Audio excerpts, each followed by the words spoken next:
இயேசு கிறிஸ்துவை ஏற்றுக்கொள்வதற்கு முன்பாக 1974ஆம் ஆண்டில் என்னுடைய பள்ளி படிப்பை நான் முடித்தேன். 2 years கோர்ஸ். எத்தனை வருஷம்? ஆமாம், ஸ்கூலில் 2 years படித்தா என்ன சொல்லுவாங்க? டிகிரியாக கொடுப்பாங்க. ஸ்கூலில் 2 years படித்தா என்ன சொல்லுவாங்க? மக்கு உன்னெல்லாம் ஸ்கூலில் வச்சுக்கிறோம் பாடுறா, தேய்ச்சது போதும், இடத்த காலி பண்ணு, நீ உருப்படவே மாட்டடான்னு எங்கள் டீச்சர் என்னை வாழ்த்தி வெளியே அனுப்பினார்கள். என்ன பண்ண மாட்டேன்னா, உருப்படவே மாட்டடா நீ அப்படின்னு சொல்லி என்னை வாழ்த்தி ஸ்கூலை விட்டு வெளியே அனுப்புனாங்க. வெளியே வந்த நான் வேலை செய்து வாழும்படி விரும்பினேன். வேலை செய்து வாழ விரும்பின என்னுடைய வாழ்க்கையில் சாட்சி சொல்லிட்டு நான் உங்களுக்கு வசனத்தை சொல்கிறேன். விரும்பின என்னுடைய வாழ்க்கையில் பார்த்தீங்கன்னா, ஒரு நல்ல ஒரு நண்பர், குட் ஃப்ரெண்ட் எனக்கு கிடைச்சார். லவ்லி ஃப்ரெண்டுன்னு கூட சொல்லலாம் அவரை. அல்லேலூயா.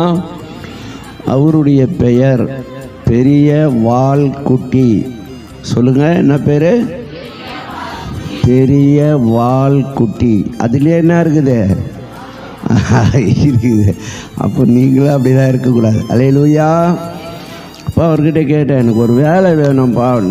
வேலை தானே, வா, டெய்லி பணம் பார்க்கலாம் நம்ம அப்படின்னார். என்னடா டெய்லி சம்பளம் கொடுக்குறாங்கன்னா கம்பெனியில், அதை விட வேறு வேலை என்ன வேணும்? சரி நமக்கு வாங்கிக்குவோன்னு சொல்லிட்டு போகலான்னு.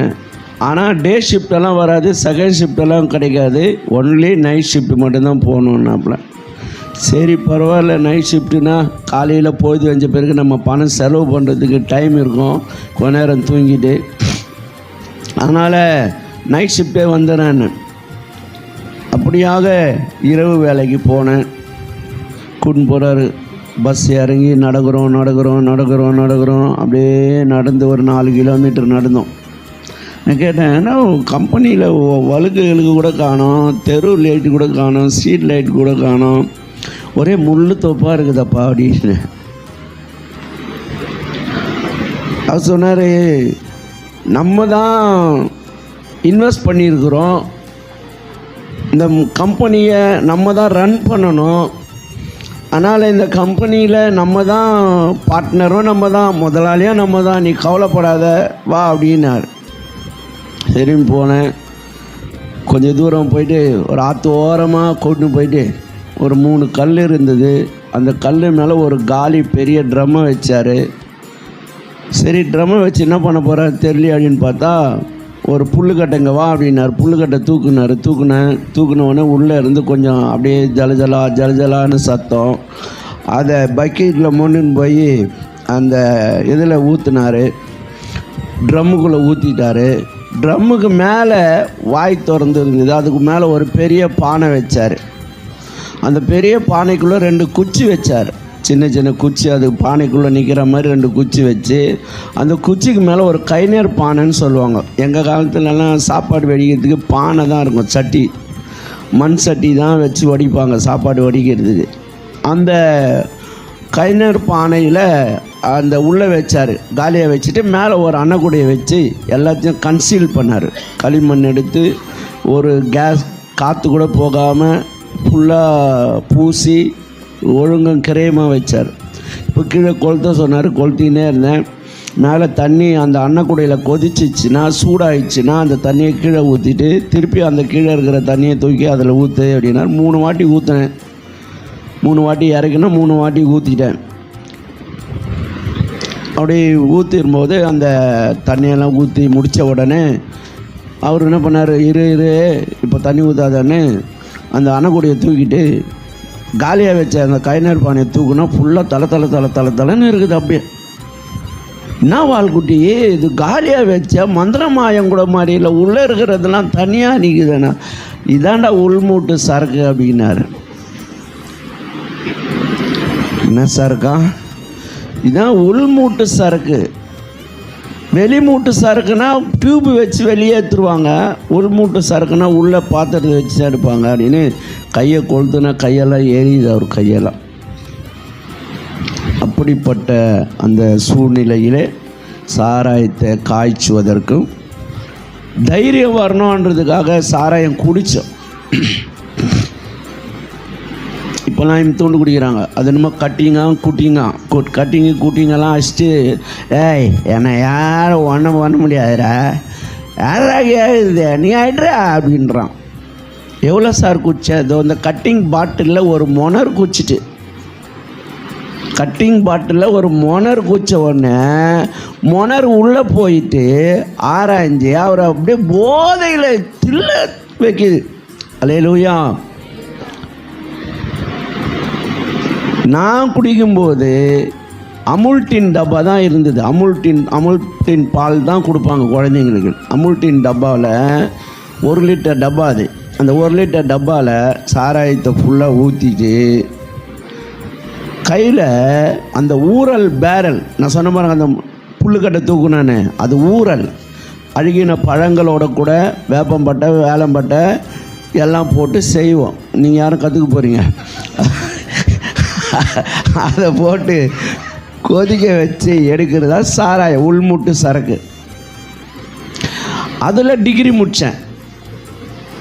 கடல் பாலை போட்டு சாராயம் காய்ச்சினால் எப்படி புளி படிக்கும், படிகாரம் போட்டு சாராயம் காய்ச்சினால் எத்தனை நாளில் அது நின்று வெறும் தண்ணியாக மாறிடும், பேட்ரி செல்லு போட்டு காய்ச்சி சாராயத்தை கொடுத்தால் உடலெல்லாம் குடலெல்லாம் எப்படி வெந்து போயிடும், எல்லாத்தையும் அக்கா படிக்க வச்சு கொடுத்தாரு எங்கள் ஓனர். அல்லேலூயா. அவர் பார்த்துட்டு எல்லாத்தையும் கற்றுக் கொடுத்து சாராயம் வந்து அந்த டப்பாவில் குடிப்பேன். ஏன் டப்பாவில் குடிப்பேன்னா, ஏன் அந்த ஊரல் பேரலில் வந்து இவ்வளோ பெரிய வெல்லம் போடுவோம். இவ்வளோ பெரிய வெல்லம் போட்ட பிறகு கழனிக்கு போடுற சல்போட்டா என்கிற யூரியா அது ஒரு யூரியா, அது கழனிக்கு போடுறது. அந்த சல்போட்டாவை கொஞ்சம் அள்ளி உள்ளே போட்டோன்னா அந்த வெல்லம், இவ்வளோ பெரிய வெல்லம் நாளைக்கு பார்த்தீங்கன்னா தூண்டா குண்டாக இருக்கும், கோலி குண்டு மாதிரி, பெரிய கோலி குண்டு மாதிரி இருக்கும்.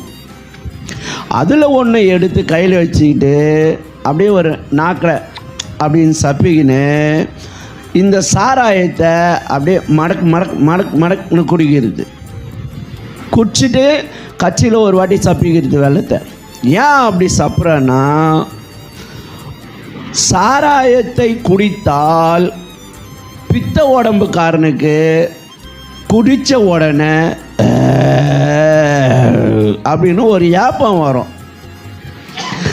அந்த ஏப்பம் வந்துச்சுன்னா சாராய வாசனை சாராயத்தை உள்ளே போய் கலக்கி வெளியே கொண்டாந்து உள்ளே இருக்கிறத சேர்த்து கொட்டை வச்சிடும் கீழே. பித்த உடம்புக்காரனுக்கு தான் வாந்தி வரும், பித்த உடம்பு இல்லாதவனுக்கெல்லாம் வராது. சாராயம் குடிக்கிறவங்க அதை யோசிக்க வேண்டும். அல்லேலூயா. போதை வஸ்துக்கள் கடுமையாக ஒருவேளை உங்கள் வீட்டுக்காரன் தானே இது வரைக்கும் திருந்தலைன்னு நினச்சிக்கிறீங்களா? என்ன திருத்தின இயேசு அவரு மாற்றுவார். உங்கள் வாழ்க்கை மாறப்போகிறார். அந்த சாராயத்தை அப்படியெல்லாம் குடிப்பேன். குடிராஜா குடி, அடிராஜா அடின்னு சொல்லிட்டு சாராயம் குடித்தாதான் கோபம் ரவுடிஸ் எல்லாம் வரும். சுடுகாட்டில் போய் பணம் கிடைக்கும், போலீஸ்காரன் கண்ணில் மண்ணை தூவிட்டு சைக்கிள் டியூப்பில் உடம்பை சுற்றி சாராயத்தை வச்சுட்டு அப்படியே மேலே ஒரு டிஷர்ட் போட்டுட்டு வருவேன். கேனில் எடுத்துன்னு வரவன் பிளாடரில் எடுத்துன்னு வரவெல்லாம் மாட்டிக்குவான். ஆனால் என்ன மட்டும் பிடிக்க மாட்டான். ஐயோ அவனை தான் எங்கள் கூட வந்தான், சாராயம் எடுத்துன்னு மாதிரி அவனை பிடிக்கல. டேய் வச்சிருவோண்ணே, நீ பிளாடர் வச்சுங்கிற கையில் தெரியல, அவன் கேன் வச்சுக்கிறான் 5 லிட்டர் கேனு, அவன் பாடுறா சைக்கிளை ஓட்டின்னு போகிறான், எங்கன்னா இருக்குதாடா அங்கே. அவனுங்களும் சொல்ல மாட்டானுங்க, காட்டிவிட மாட்டாங்க. அல்லேலூயா. அப்படியாய் சாராயத்தை காய்ச்சி ஊரில் விற்று குடிக்காதவனை எல்லாம் குடிகாரனாக மாற்றின ஒரு நல்ல மனுஷனாக இருந்தேன். அலையிலே சொல்லுங்கம்மா, நல்ல மனுஷன்னா நீங்கள் ஒரு அலையில சொல்லணும்ல. குடிக்காதவனை கூட குடிகாரனாக மாற்றக்கூடிய ஒரே திறமை எனக்கு மட்டும்தான் எங்கள் ஊரில் இருந்தது. 4 சாராய வியாபாரி இருந்தான், ஆனால் 3 பேர் வந்தால் தான் கொடுப்பான். ஆனால் நான் வீட்டுக்கு போய் கூட்டின்னு வந்து கொடுப்பேன். அல்லேலூயா. மாசானா அவன் பொண்டாட்டி காசு கொடுக்குறானோ இல்லையோ, கல்லாவுக்கு கரெக்டாக காசு வந்து சேர்ந்துடும். குச்சிட்டு போய் அவங்க வீட்டில் அவங்க பொண்டாட்டி அப்போல்லாம் ரோட்டில் தான் விரவு போட்டு தான் காசு வாங்க சாப்பாடு. அப்படி ஒரு மட்டை அடிச்சான்னா அந்த சோறு பானை எல்லாம் பழக்குன்னு விட்டுரும். பசியும் பட்னியுமா சாவும். அப்போ அப்படி இருக்கிற சூழ்நிலையிலே அவங்க பொண்டாட்டிங்கெல்லாம் என்னை வாழ்த்துவாங்க. என்னம்மா அவங்க மனைவிகள்லாம் என்ன செய்வாங்க? எப்படி வாழ்த்துனாங்க? படுபாவி, அவனை பாடையில் வாரின்னு போவோம், வாந்தி பேதி வந்து வாரின்னு போவோம், ஊரில் இருக்கிற நல்லவனுக்கெல்லாம் சாவு வருதுப்பா, இவனுக்கு மட்டும் சாவு வரல. கழுங்கு மாதிரி நம்ம வீட்டு சோறை நம்ம வீட்டு பணத்தெல்லாம் துணுப்புட்டு எப்படி கழுங்கு மாதிரி இருக்கிறான் பாருன்றான். என்ன கழுங்குன்னு தெரியல அது. அல்லேலூயா. அப்படி சகோதரிகள் என்னை என்ன செய்வாங்க? வாழ்த்துவாங்க. ஆசீர்வாதமாக இருப்பாடி. சாராயத்தை குடித்து குடித்து குடித்து சரீரம் முழுதும் சாராயத்தினாலே ஊறி போனது. சாராயம் மேனுஃபேக்சர் பண்ண, சாராயம் சேல் பண்ண, சாராயத்தை குடித்து குடித்து வெறியாக மாறினேன். குடிக்கலைன்னா கை காலெலாம் இப்படி இப்படி இப்படி இப்படி இப்படி இப்படி இப்படி இப்படி இப்படி இப்படி ஆடும். அல்லேலூயா. அது இப்படியே அப்படியே ஆடும். ஆனால் இப்போ ஆடாது. இப்போ இயேசுநாதர் எனக்குள்ளே இருக்கிறார். அல்லேலூயா. குடின்னு குடிச்சு சுத்துற உன் குடும்பத்தையே நடுத்தெருவில் நிறுத்துற. குடின்னு குடிச்சு சுத்துற உன் குடும்பத்தையே நடுத்தெருவில் நிறுத்துற. குடும்பமும் அழுவுது, கோடலும் அழுகுது. குடும்பமும் அழுவுது, கோடலும் அழுகுது. குறைய எடுத்து சொன்னா முறைச்சி பார்க்குது. குறைய எடுத்து சொன்னா முறைச்சி பார்க்குது. குடின்னு நைனா குடின்னு குடிச்சு சுத்துற குடும்பத்தையே நடுத்தெருவில் நிறுத்துற. சாராயம் குடிக்கலன்னா, சாராயம் இல்லைன்னா பைத்தியம் முடிச்சிடும். காலையில் 4 மணிக்கு தொடங்கினா நைட்டு தூங்குற வரைக்கும் சாராயம் குடிக்கணும். ஓயா குடிக்காரன் என்று சொல்லுகிறது போல சாராயத்தை குடித்த ஒரு வெறியனாயிரு. சாராயத்தை நாடி தேடி ஓடுற நீ சாக்கடையில் விழுந்து புட்டு பாடுற. சாராயத்தை நாடி தேடி ஓடுற நீ சாக்கடையில் விழுந்து புட்டு பாடுற. சாமான்சட்டு குறைவதெல்லாம் தெரியல. உங்க வீட்டு சாமான்சட்டு குறைவதெல்லாம் தெரியல. ஓ சம்சார நிலைமை உனக்கு புரியல. ஓ சம்சார நிலைமை உனக்கு புரியல. குடின்னு நைனா குடின்னு அம்மா குடின்னு குடிச்சு சுத்துற உன் குடும்பத்தையே நடுத்தெருவில் நிறுத்துற.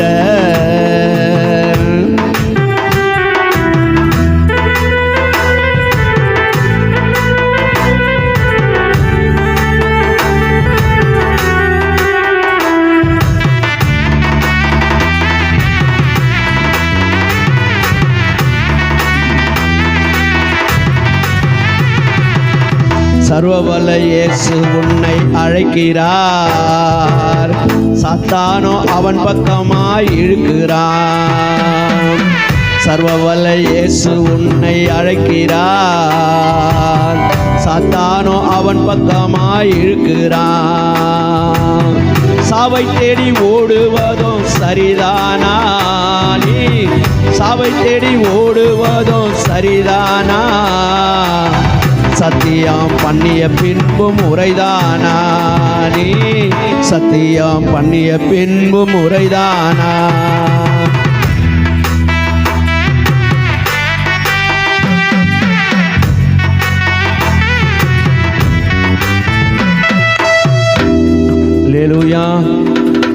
அல்லேலூயா. கேரளாவில் இருந்தேன் 82. 4 வருஷம் சபரிமலைக்கு போனேன். 60 நாள் 40 நாள் விரதம் இருப்பேன், ஒரு நாள் கூட மிஸ் பண்ண மாட்டேன்.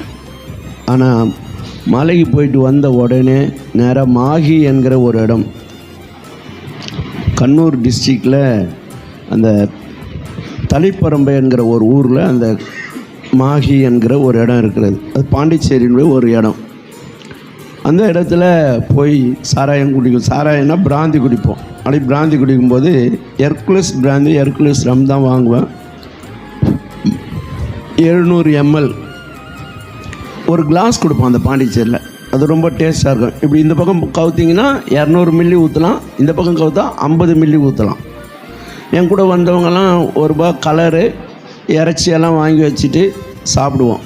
அப்படி சாப்பிடும்போது கும்பலாக தான் போவோம். அப்படி கும்பலாக போய் சாப்பிடும்போது அந்த பிராந்தி அவங்க எல்லோரும் 50 மில்லி ஊற்றி 200 மில்லியில் 150 தண்ணி ஊற்றுவாங்க, இல்லைன்னா கலர் ஊற்றி குடிப்பாங்க.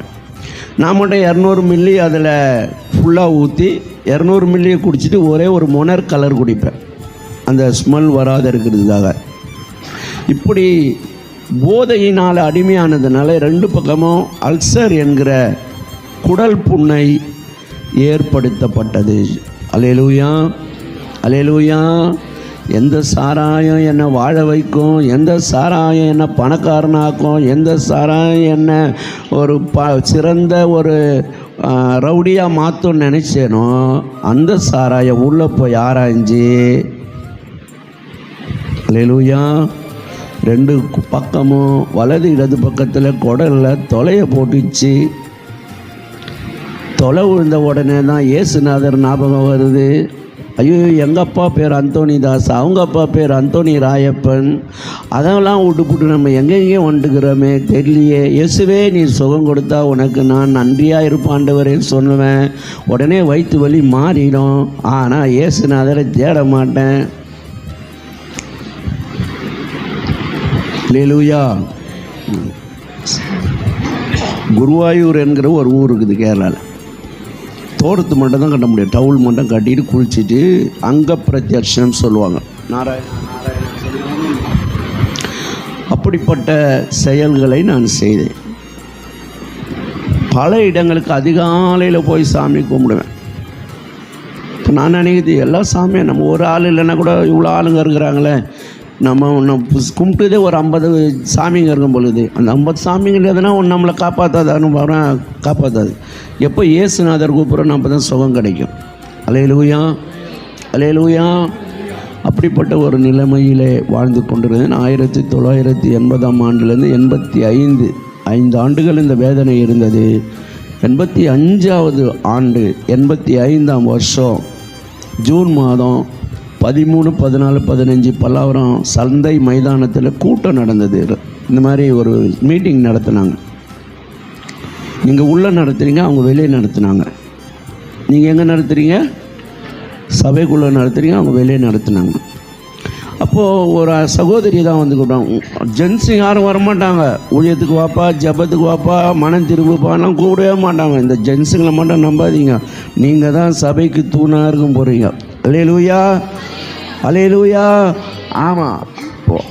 ஒரு அம்மா வந்து கூப்பிடுது, எப்பா வாப்பா, எவ்வளோ பேர் சுகமடைஞ்சு போகிறாங்கப்பா, நேற்று கூட சுகமாச்சு, இன்றைக்கி வாப்பா சபைக்கு ஜபத்துக்கு வாப்பா. நான் சொன்னேன், ஓடி பிடிங்க வராத, இயேசுநாதர் சொல்லி வந்த அவ்வளோதான். அவரே சிலுவையில் அடிச்சுட்டு அவர் இறங்க முடியாத மேலே இருக்கிறாரு, நீ என்ன வேற கூட்டின்னு போறியா அப்படின்னு அவங்கள நக்கல் பண்ணி நையாண்டி பண்ணி கேவலமாக பேசி அனுப்பி விட்டேன். மறுநாளும் வந்தாங்க வேக்கன்சிக்கு இல்லாமல், மறுநாளும் திட்டி விட்டேன். 3வது நாள் அவங்க வரலாம், ஆனால் முட்டி போட்டாங்க. வந்துருந்தா துரத்திட்டு இருப்பேன், முட்டி போட்டுக்கிறாங்க. ஜெபம் பண்ணிக்கிட்டே இருந்துக்கிறாங்க, எப்படியாவது காப்பாற்றுங்க, வயிற்று வழியாக நல்லா அவனும் ஆண்டவருக்கு பிரயோஜனமாக இருக்கணும் அப்படின்னு சொல்லி ஜெபம் பண்ணியிருக்கிறாங்க.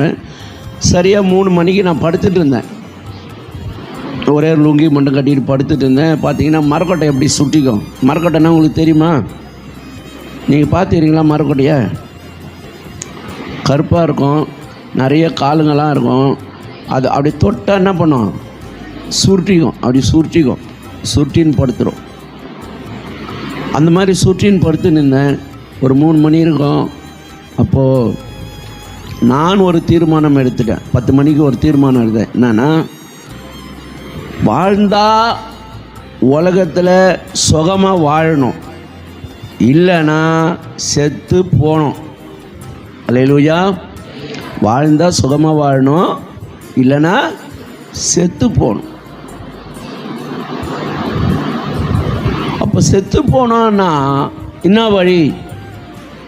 தாம்பரத்துலேருந்து பீச் வரைக்கும் ப்ராட்கேஜ், அப்போ மீட்ரு கேஜ் எல்லாம் வரல, ப்ராட்கேஜ் வண்டி, மீட்ரு கேஜ் வண்டி, ப்ராட்கேஜ் வரல, அகல பாதையில் குறுகின பாதை, ட்ரெயின் போகுது, 12 மணி வரைக்கும் போகுது. அந்த வைஷ்ணவ காலேஜாண்ட மட்டும் முள்ளுத்தோப்பு இருக்கும். 7 மணியான யாரும் வரமாட்டானுங்க, ஏன்னா முள்ளுத்தோப்பு இருக்கிறதுனால யாராவது அடிச்சு பிடி. இப்போ அது சரவணா ஸ்டோர் ஆயிடுச்சு. அல்லேலூயா. ஆமாம். அப்படி வரும்போது நான் யோசித்தேன், நைட்டு 7 மணிக்கு நம்ம சாப்பிட்டுட்டு சந்தோஷமாக போனோம்.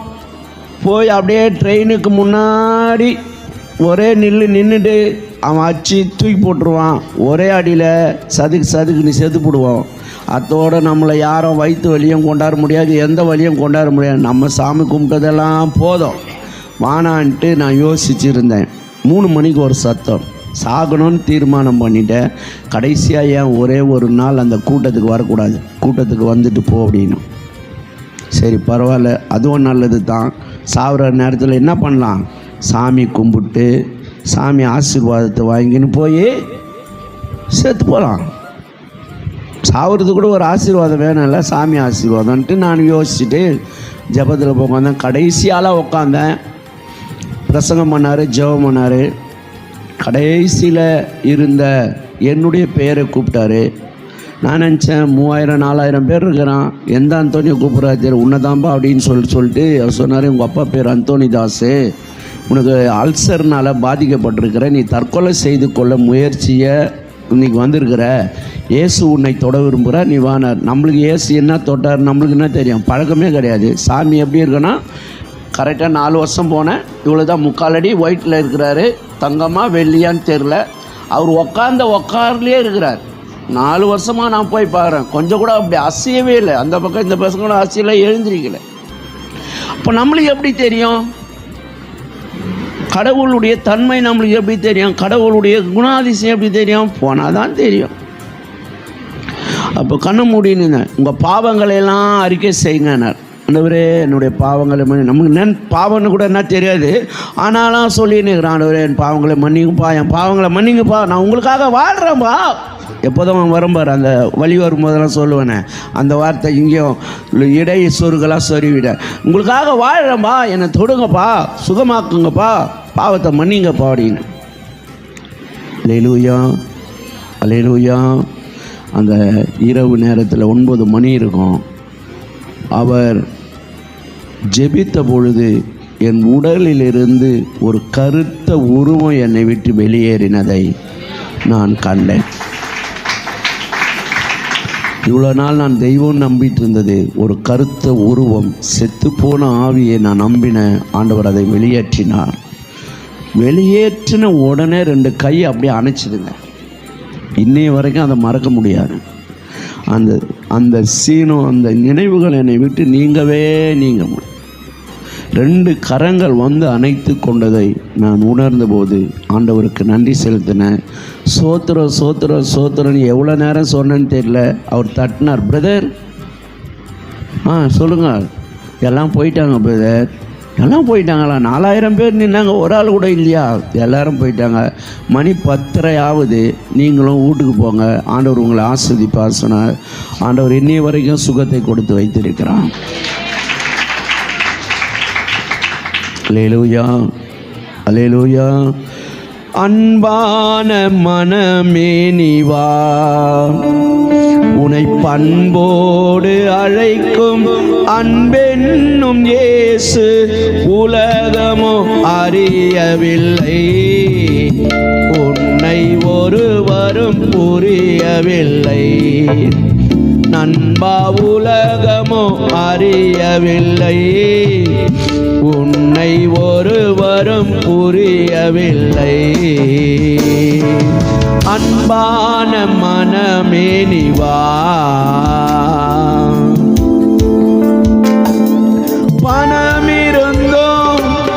அமைதி இல்லை, குணமிருந்தும் நோய் குறையவில்லை. பணமிருந்தும் அமைதி இல்லை, குணமிருந்தும் நோய் குறையவில்லை. இயேசு இன்றி வழி இல்லையே ஐயா, இயேசு இன்றி வழி இல்லையே. இயேசுவை ஏற்றுக்கொண்டால் பயம் இல்லையே. வாழ்க்கையில் இயேசு இன்றி வழி இல்லையே. இயேசுவை ஏற்றுக்கொண்டால் பயம் இல்லையே. அன்பான மனமே நீ வா,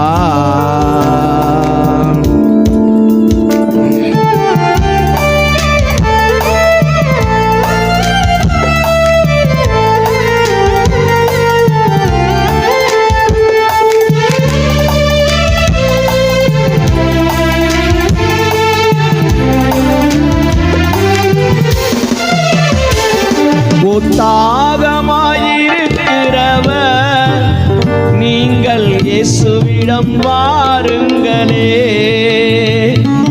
தாகமாயிருக்கிறவர் நீங்கள் இயேசுவிடம் வாருங்களே. பணமில்லா தண்ணீரையா இயேசு, பணமில்லா தண்ணீரையா. நம்மை குணமாக்கும் தெய்வமையா இயேசு. பணமில்லா தண்ணீரையா, நம்மை குணமாக்கும் தெய்வமையா. அன்பான மனமே நீ வா, உன்னை பண்போடு அழைக்கும் அன்பே என்னும் இயேசு. உலகமோ அறியவில்லை, உன்னை ஒருவரும் புரியவில்லை. நண்பா உலகமோ அறியவில்லை, உன்னை ஒருவரும் புரியவில்லை. அல்லேலூயா. இயேசுவை ஒருத்தன் புரிஞ்சுக்கிட்டானா அவன் வாழ்நாள் முழுதும் ஆண்டவரை தேடுவதற்கு தன்னை அர்ப்பணித்து கொடுப்பான். இயேசுவை புரியாத வரைக்கும் அவன் ஆண்டவரை தேட மாட்டான். வீட்டில் ஒய்ஃப் அடிச்சிடுவேன், குடி வெறி அடித்து நொறுக்குவேன்.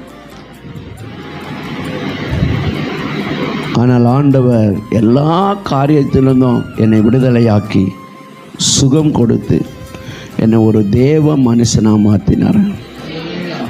இன்றைக்கி ஆண்டவருக்காக ஒரு ஊழியம் செய்யக்கூடிய ஊரில் சொல்கிறாங்க, ஆண்டவரை ஏற்றுக்கிட்டேன், சுகமாயிடுச்சு. ஒரு ஒரு ஜோல்ரா பையில் ஒரு பைபிளு, ஒரு பாட்டு புக்கு, ஒரு நோட்டு, ஒரு பேனை வச்சுட்டு போனேன். டேய் தோபாரிய இவன் போசி நம்மளுக்கு தெரியாத நினச்சின்னுக்கிறாண்டி. இவன் அப்படியே பரலோகத்திலிருந்து இறங்கிட்டுக்கிறாண்டி. அவன் இயேசுநாதராகவே வந்துட்டுக்கிறான் பார். ஊரை குடியெல்லாம் கெடுத்து, வீட்டுக்காரனுங்கெல்லாம் கெடுத்து குடிகாரன் ஆக்கிட்டு எவ்வளோ பதுசாக போகிறான் பாரு அவன். அல்லேலூயா. இன்னைக்கு ஆண்டவர் அந்த ஊரில் யாருக்காவது வியாதி பலவீனம்னா ஊழியக்காரனாகி என்ன தான் தேடி வராங்க ஜெபிக்கிறதுக்கா. தேடி வந்து ஜெபித்து கொள்ளுகிறான். எந்த ஒரு பிரச்சனைக்கும் முதல்ல ஊழியக்காரனத்தில் ஜெபம். அல்லேலூயா. ஊழியக்காரனுக்காக டீச்சர் என்ன சொன்னாங்க, 2 வருஷமாக தேய்ச்சது போதும், எழுந்து உருப்பட மாட்டேன் போட அப்படின்ட்டான். அல்லேலூயா. உருப்படாதவனை கூட உருப்பட வச்சு ஒரு மனுஷனாக மாற்றி ஊழியக்காரனாக உயர்த்தி அழகு பார்க்குற ஒரே ஒரு தெய்வம் இந்த உலகத்தில் இயேசுவை தவிர வேறு யாரும் இல்லை. அப்போ முதலாவது நான் என் பாவத்தை அறிக்கை செய்தால் கர்த்தர் எனக்கு தென்படுவார். ஆமென். தென்படுவார். ஒரு வீட்டுக்கு மலேசியாவில் 2007 போனேன், ஊழியத்துக்கு போனேன். ஒரு வீட்டில் என்னை கூப்பிட்டு போனாங்க. அப்போ 5 அண்ணன் தம்பிங்க. அவங்க ஹர்பஜன், குருமேட் அப்படின்னு சொல்லிட்டு 5 பேர். அதில் மூத்தவர் என்னை கூப்பிட்டுன்னு போகிறாரு. இளையவர் கூட்டு போய் வீட்டில் வாசலில் விட்டுட்டு வரார். போன உடனே அங்கெல்லாம் என்ன பண்ணுவாங்கன்னா அப்படியே டேபிள் ஃபுல்லாக வைப்பாங்க. வறுவல், பொரியல், நீந்துறது, பறக்கிறது, நடக்கிறது, ஓடுறது எல்லாம் இருக்கும். ஒரு விருந்தாடியாக ரொம்ப அன்பாக உபசரிப்பாங்க. நானும் போய் உட்காந்து வாய் வாவான்னு மனசு போன்னு நான் சொன்னேன், இல்லைம்மா ஏதோ எனக்கு சாப்பிட்றதுக்கு ஒரு மாதிரியாக இருக்குது, நாளைக்கு சாப்பிட்டுக்கலாம், நீங்கள் சாப்பிட்டுங்கன்னு சொல்லிட்டு அவங்க வீட்டை உட்கார வச்சு ஜெபம் பண்ணிவிட்டு நான் எனக்கு ஒரு ரூம் கொடுத்தாங்க. எனக்கு முன்னாடி தான் பூட்டை திறந்து உள்ளே போங்க, நீங்கள் உள்ளே போயிருங்க, காலையில் பார்க்கலாம் அப்படின்ட்டாங்க. சரி, நானும் உள்ளே போயிட்டேன். 10 மணி வரைக்கும் ஜெபம் பண்ணிகிட்டு இருந்தேன். ஜெபம் பண்ணிகிட்டு இருந்தால் திடீர்னு ஆவியானவர் சொன்னார், ஆவியில் நிரம்பி ஜெபம் அனுப்பானார். ஆவியில் நிரம்பி ஜெபிக்க ஆரம்பித்தேன். பேண்ட் இல்லை, இந்த மாதிரி வாசிக்கிற நல்ல கீபோர்டு மாஸ்டர்ஸுங்க இல்லை, போர்டுங்க இல்லை. உள்ளே உக்காந்து நானே ஆவியில் நிரம்பி பாடி ஜெபிக்கிறேன். கண்ணை திறந்து பார்த்தா 3 மணி ஆயிடுச்சு. இந்த ஆவியானவர் விட மாட்டேன்ட்டார். அல்லேலூயா. 3 மணிக்கு வந்து குளிச்சுட்டு கதவை திறந்து ஒரு டீ கேட்கலாம் அப்படின்றதுக்காக கதவை திறந்தால் அந்த குடும்பமே அந்த வாசப்படியில் உட்காந்துருக்குது. அவங்க கேட்குறாங்க, மேலே எங்கேயும் பார்த்துட்டு, நீ இன்னும் சாவலியா அப்படின்னு கேட்குறான். நாவா அவன் வீட்டுக்கு நான் போய் ஜெபம் பண்ணதுக்கு நான் செத்துனம்மா. அல்லேலூயா. நான் சொன்னேன், இயேசுநாதர் என் கூட இருக்கிற வரைக்கும் நான் சாக மாட்டேன். அவர் ஊழியர் செய்கிறதுக்கு அவர் என்னை வச்சுக்கிறாரு, அதனால் அவர் இருக்கிற வரைக்கும் ஒரு கவலையும் இல்லை என்று சொன்னேன். அல்லேலூயா. அப்போ அவங்க சொன்னாங்க, ஒரு வாழை மரம் வெளியே கூட்டு வந்து காட்டினாங்க. இந்த வாழை மரத்தில் ஒருத்தவங்க சூனியை வச்சுட்டாங்க. இந்த கண்ணை எடுக்கிறதுக்காக வந்த ஒரு பையன் வந்தான். அவன் எடுத்து அந்த இதை முயற்சித்து அந்த இதை பள்ளத்திலிருந்து அந்த சூனியத்தை எடுக்கிறதுக்காக வந்து ஆளை வச்சு எடுத்தோம், மொந்தக்காரனை வச்சு எடுத்தோம். அவன் எடுத்துகிட்டு போய் படுத்தான். அந்த கட்டில் படுத்தவன் செத்து போயிட்டான். அல்லேலூயா. இவனை தூக்கி போய் போச்சோம். 6 மாதம் ஆயிடுச்சு. திருப்பி பார்த்தா அந்த கண்ணாண்ட போய் ஒருத்தன் இறங்கி தண்ணி ஊற்றிட்டு ஏதோ பண்ணிட்டு வந்தான். அவன் படுத்தான், அவனும் செத்துப்புட்டான். அல்லேலூயா. 2 பேர் உள்ளே போனமா வெளியே வந்தான். 3ஆவது போன நீயோ என்னவா வந்துக்கிற, உயிரோடு வந்துக்கிற. அவன் கூட இருந்தது போனா ஆவிங்க, என் கூட இருந்தவர் ஜீவனுள்ள தேவன். எல்லோரும் அப்படியே முழங்கால் படியில் வருவோம். முடிஞ்சவங்க மட்டும் முட்டி போடுங்க. முழங்கால்னால் தெரியாதுல்ல, இதை இப்படி போடுங்க. மேலே சேரில் உட்காந்துக்கிறவங்களாம் வேணாம், கீழே இருக்கிறவங்க மட்டும் போடுங்க. அப்படியே கண்களை மூடுவோம். இது தேவனுக்கு ஒப்பு கொடுக்குற நேரம், ஆண்டவருக்காக நம்மை ஒப்பு கொடுக்குற நேரம். ஆண்டவரை நோக்கி பாருங்கள். நான் சொல்கிறது அப்படியே எல்லாரும் சேர்ந்து சொல்லுங்கள். அன்புள்ள இயேசுவே, உம்மை வாழ்த்துகிறேன், உம்மை வணங்குகிறேன், உம்மை ஆராதிக்கிறேன். இயேசுவே, நான் பாவி என்று ஒத்துக்கொள்ளுகிறேன். ஆண்டவரே, உமக்காக உழைக்கவில்லை, உமக்காக ஆத்துமாதாயம் செய்யவில்லை, எனக்காக ஜீவன் கொடுத்த உம்முடைய ஊழியத்தை நான் அற்பமாய் நினைத்தேன். ஆண்டவரே, இந்த ராத்திரி வேளையில் என்னை ஒப்பு கொடுக்கிறப்பா, உம்முடைய கரங்களில் என்னை பயன்படுத்துங்க. ஆண்டவரே, உங்க ஊழியத்தில் என்னை உபயோகப்படுத்துங்க. ஆண்டவரே, உம்முடைய ஊழியத்தை செய்கிற ஞானத்தை எனக்கு கொடுங்க. ஆண்டவரே, உம்முடைய வருகை பரியந்த உம்முடைய சபைக்கு நான் உண்மையாயிருக்க எனக்கு உதவி செய்யுங்க. ஆண்டவரே, என் வேலையில், என் படிப்பகத்தில், என் குடும்பத்தில், இயேசுவை ஏற்றுக்கொள்ளாதவர்கள் ஏற்றுக்கொள்ளும்படி நான் அவர்களுக்காக ஜெபிக்க, அவர்களை ஆலயத்தில் கொண்டு வந்து சேர்க்க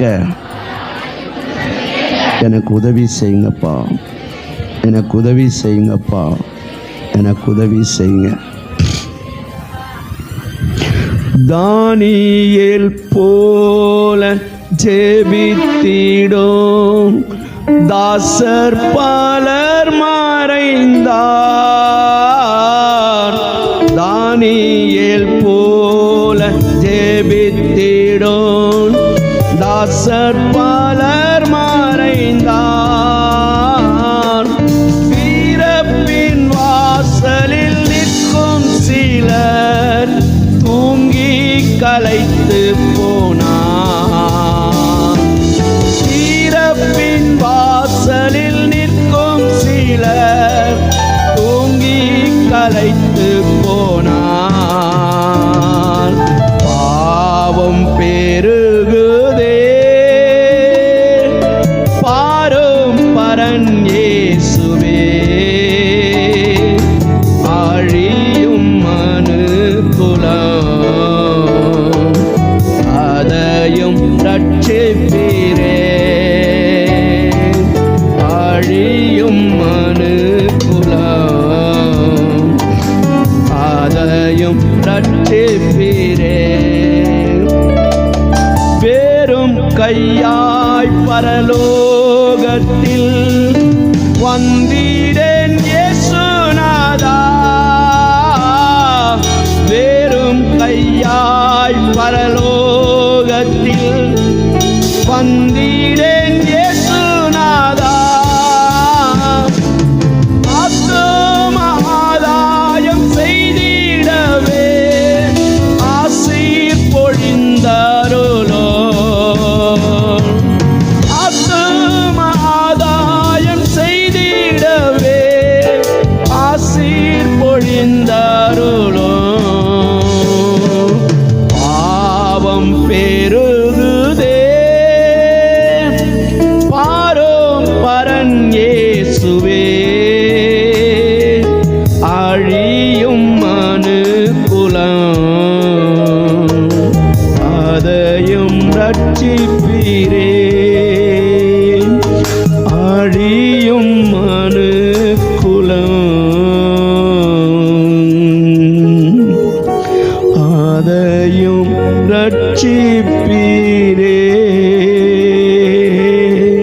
என்னை கொண்டு ஜனங்களுக்கு ரட்சிப்பு உண்டாக உதவி செய்யும் என்று இந்த கர்த்தாவே மாலை வேளையிலே முழந்தாளில் நிற்கிற உம்முடைய பிள்ளைகளை நீ தொடுவீராக, உடைய கரங்களை பலப்படுத்துவீராக.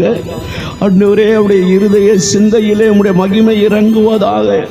உடைய பிள்ளைகள் இதுவரையிலும் செய்யாத ஒரு மகிமையான ஊழியங்களை செய்து சபையிலே ஆத்தும ஆதாயத்தை நிறைவேற்ற கிருபை செய்யுங்கப்பா, கிருபை செய்யுங்க. என்னுடைய சரீரத்தில் நோய் இருக்கிறது, பலவீனம் இருக்கிறது. ஆண்டவர் உனக்காக 6 மணி நேரம் சிலுவையிலே தொங்கி வேதனையை சகித்து பாடுகளை அனுபவித்து சொன்னார், இன்று நீ என்னோடு கூட பரதீசையில் இருப்பாய். இந்த பாடுகள் உன்னை மேற்கொள்ள முடியாது, இந்த உபத்திரவம் உன்னை வேதனைப்படுத்த முடியாது. நீ ஆண்டவருக்காக வாழ வேண்டும் என்று தேவன் விரும்புகிறார், தேவன் விரும்புகிறார். உன்னை சுற்றி தேவனுடைய வல்லமை பாய்ந்து கொண்டிருக்கிறது.